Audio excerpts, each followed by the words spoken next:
It's great to be here. I've been associated with Columbia since 1974.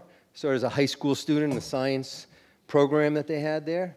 And then undergrad, MD, PhD, postdoc, professor, until I got this crazy idea with my longtime partner, Len Schleifer, to start this biotech company.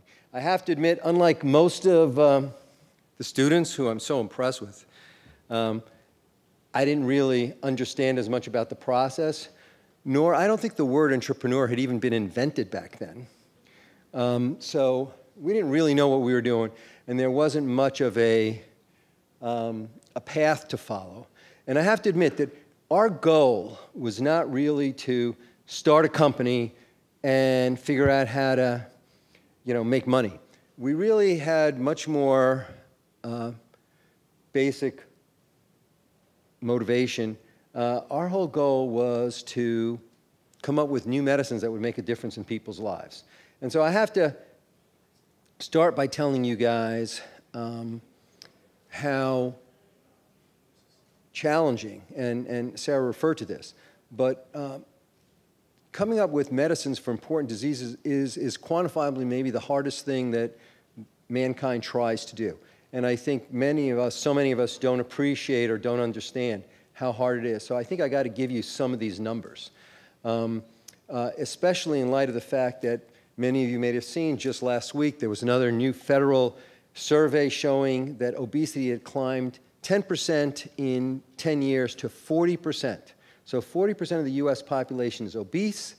A quarter to one-half of them will develop type 2 diabetes, which means they'll have a risk of going blind and needing kidney transplants, among other diseases. Obese population also is associated with all sorts of other diseases, most notably now new kinds of liver diseases. That's just obesity. In 20 years, there'll be 20 million Americans with Alzheimer's disease, not to even mention that heart disease is still the leading cause of death in the United States, not to mention cancer.